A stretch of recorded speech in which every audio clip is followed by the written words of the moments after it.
नमस्कार। दादाजी। How are you? We are fine. Okay, मैं तुम लोगों से एक सवाल पूछूंगा, उसका जवाब देना। धर्म और मजहब में क्या अंतर है? धर्म और मजहब में अंतर। धर्म मानवता का सच्चा मार्ग। धर्म शब्द संस्कृत के ध धातु शब्द से बना है, जिसका अर्थ है धारण करना। सरल शब्द में कहा जाए तो जो धारण करने योग्य है वही धर्म है। धर्म केवल मंदिरों, मस्जिदों या गुरुद्वारे में जाना नहीं, बल्कि दूसरों के प्रति करुणा और सत्य का साथ देना सिखाता है।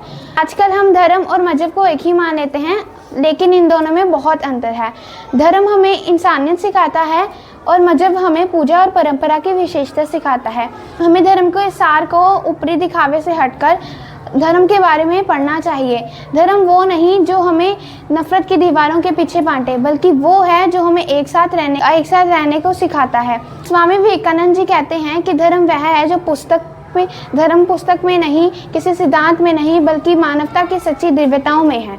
जब हम किसी भूखे को खाना खिलाते हैं या किसी असहायता की सहायता करते हैं तो वह धर्म है।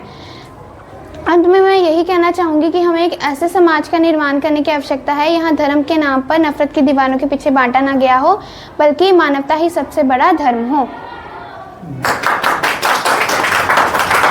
नमस्कार स्टूडेंट्स। नमस्कार जी। How are you? I am fine. Which class this is? 10th class. मैं एक सवाल पूछूंगा 10th क्लास के बच्चे से और उसका जवाब देना। अधिक जनसंख्या के क्या क्या फायदे हैं? जनसंख्या वृद्धि हमारे समाज के लिए एक समस्या माना जाता है, लेकिन अगर हम इसको सही दृष्टि से देखें तो इसके अनेक लाभ हैं। इसलिए मैं आपको कुछ लाभ बताना चाहती हूँ, जिससे सबसे पहला लाभ है मानव संसाधन में वृद्धि। जनसंख्या का मतलब अधिक काम करने वाले हाथ और अधिक प्रतिभा। दूसरा लाभ यह है महान व्यक्तित्व।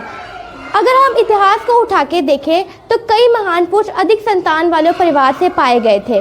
जैसे महात्मा गांधी अपने माता पिता की चौथी संतान थी, जिन्होंने सत्य और अहिंसा के मार्ग पर चलकर हमें स्वतंत्रता दिलवाई। वहीं हम रविंद्रनाथ टैगोर की बात करें तो वे अपने माता पिता की 13वीं संतान थी और सबसे छोटी संतान थी, जिन्होंने हमें राष्ट्रगान दिया। अगर हम भीमराव अंबेडकर की बात करें तो अपने माता पिता की वो 14वीं संतान थी और अंतिम संतान थी, जिन्होंने भारत को एक संविधान दिया। अगर ये महापुरुष नहीं होते तो शायद हमें स्वतंत्रता, भारत का संविधान और राष्ट्रगान जैसी अमूल्य चीज़ें मिल ही नहीं पाती। और तीसरा लाभ यह है आर्थिक विकास। जनसंख्या से हमारा व्यापार बढ़ता है और लोगों को एक नया रोजगार पाने का अवसर मिलता है। राष्ट्रीय सुरक्षा और सेवा। जनसंख्या वृद्धि से युवा में वृद्धि होती है, जिससे हमारा जल, पथ और वायु सेना में मजबूती बढ़ती है। अगर हम चीन का उदाहरण लें तो चीन में सबसे पहले वन चाइल्ड पॉलिसी को अपनाया गया, जिससे युवा जनसंख्या वहाँ पे कम हो गई और आज जनसंख्या में थर्ड चाइल्ड पॉलिसी को अपनाया जा रहा है। अंत में मैं यही कहना चाहूँगी कि जनसंख्या एक जटिल समस्या नहीं है। यदि हम इसको सही तरह से और सही इस्तेमाल से प्रयोग करें तो यह भविष्य में हमारे लिए उज्जवल बन सकती है। धन्यवाद। भारत को विभिन्नताओं का देश कहा जाता है। इसके मुख्य कारण है, यदि हम भारत को उत्तर, दक्षिण, पूर्व, पश्चिम की तरफ से देखें तो उत्तर में या भौगोलिक बनावट में देखें तो हिमालय है, जिसकी ऊंची ऊंची श्रेणियां हैं, जो हमेशा बर्फ़ से ढका रहता है। यहाँ पर लोग कश्मीरी, उर्दू, हिंदी भाषा का प्रयोग करते हैं। यहाँ का लोक नृत्य कश्मीरी, डोगरी, पंजाबी है। वेशभूषा में देखें तो यहाँ के लोग पजामा कुर्ता और सर्दियों में जैकेट और ऊनी टोपी पहनना पसंद करते हैं। और शारीरिक तौर पर पहाड़ी लोग गोरे, लंबे और आकर्षित होते हैं। अब और हम दक्षिण भारत की बात करें तो दक्षिण भारत में हमारे आंध्र प्रदेश, तमिलनाडु जैसे देश आते हैं। यह उत्तर भारत से बिल्कुल भिन्न है। यहाँ पर भाग 3 तरफ से पानी से भरा रहता है। और यह दक्षिण भारत की बात करें तो इन दोनों में मलयालम, तेलुगु, तमिल आदि भाषाओं का प्रयोग किया जाता है। लोगों की वेशभूषा यहाँ पर धोती कुर्ता और महिला यहाँ पर साड़ी और बालों में गजरा लगाना पसंद करती है। यहाँ के लोग चावल से बने इडली डोसा नारियल की चटनी के अधिक दीवाने होते हैं। लोक नृत्य में भारत के लोग कुचिपुड़ी ढोलू आदि नृत्य करना पसंद करते हैं। अब हम पूर्व भारत की बात करें तो यहाँ पे बंगाल बिहार उड़ीसा झारखंड के जैसे देश आते हैं। यह मैदानी और उपजाऊ है। मुख्य भोजन चावल गेहूं की रोटी है। यह इन क्षेत्रों में बंगाली हिंदी भाषाओं का प्रयोग करा जाता है और यहाँ के लोग सांवले और छोटे कद के होते हैं। और अब हम पश्चिम भारत की बात करें तो लोक नृत्य में लोग यहाँ पे डांडिया गरबा खेलना अधिक पसंद करते हैं। यहाँ के लोग शारीरिक तौर पर लंबे गोरे और मजबूत होते हैं और यह मक्के की रोटी और बाजरा खाना अधिक पसंद करते हैं। राजस्थान में थार मंडस्तर है। घूमर नृत्य अक्सर किया जाता है। इतनी सारी विभिन्नताओं के बाद भी हमारे भारत में सभी को भारतीय कहा जाता है।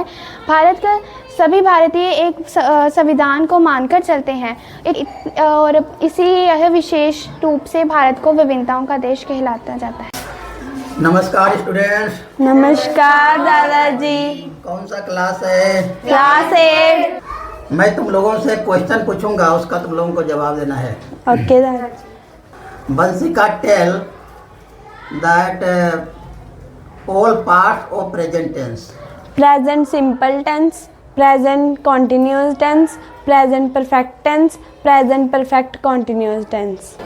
अब प्रेजेंट टेंस का जो चारों भाग है उसका हिंदी में वाक्य बनाओ। मैं स्कूल जाती हूँ। ओके। मैं स्कूल जा रही हूँ। मैं स्कूल जा चुकी हूँ। My name is Anshika Rajput. अब आप बताइए कि प्रेजेंट टेंस का जो चारों भाग है उसका इंग्लिश में एक एक वाक्य बनाइए। You go to school. You are going to school. You have gone to school. You have been going to school. Okay. नमस्कार सुरभि। नमस्कार दादाजी। Now you make 4 negative sentence of present tense. I do not go to school. I am going to school. I have not gone to school. I have been not going to school. चलो पास। नमस्कार प्रियंका। नमस्कार दादाजी। अब आप बताइए present tense का all interrogative sentences. Does he go to school? Is he going to school? Has he gone to school? नमस्कार साफिया। नमस्कार दादाजी। पास्ट टेंस का चारों भाग बताओ।